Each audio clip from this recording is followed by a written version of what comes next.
Special భూ సమస్యల మీద చాలామంది వస్తుంటారు.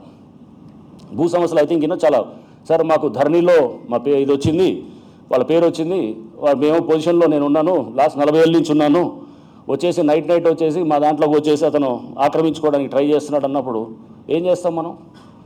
చేసి వీలైనంత వరకు కలెక్టర్కో లేదా వాళ్ళకి మాట్లాడి ధరణిలో రెక్టిఫై చేయడానికి ఇతని మీద ఒక కేసు పెట్టడం, కేసు పెట్టి ఇతన్ని మీద యాక్షన్ తీసుకోవటం, వాట్ ఎవర్ మనం చేయగలిగినటువంటి. ఒకవేళ అతను వచ్చేసి కనుక ఇతని మీద దాడి చేసి కొట్టడం లేకపోతే దౌర్జన్యం చేస్తుంటే కనుక కాదు.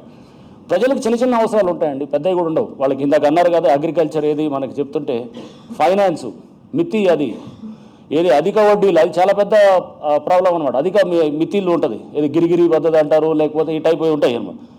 అది వాళ్ళకి పెద్ద సమస్య. అది ఇలాగ ఏది మనకు అగ్రికల్చరు దీనికి సంబంధించి చూసినప్పుడు వాళ్ళందరూ అధిక వడ్డీలతోటి తీసుకొచ్చి వాళ్ళు ఎంత 2 రూపాయలు 3 రూపాయలు ఏది వాళ్ళు 10 రూపాయలు 100 రూపాయలు చేస్తే కనుక 10 రూపాయలు వాడు ఇంట్రెస్ట్ తీసుకుంటారు, కట్ చేసేది ఉంటుందని. ఈ సింగరేణి బెల్ట్లో చూస్తుండే ఎక్కువ అన్నట్టు. ఏది అట్లాంటి ప్రాబ్లమ్స్ కూడా చాలా వస్తాయన్నమాట. వచ్చినప్పుడు ఎవడు చేయాలనేది కొన్ని ఉంటాయన్నమాట. ఎవడు చేయాలి ఇది పనులు?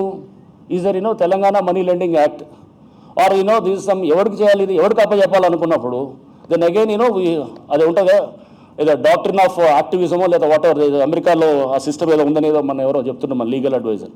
సో అంటే మనం ఏం చేయాలి? Residuary role we have to take into that residuary role అనమాట. అంటే ఎవరికి సంబంధం లేనిది S will get into that and will do it.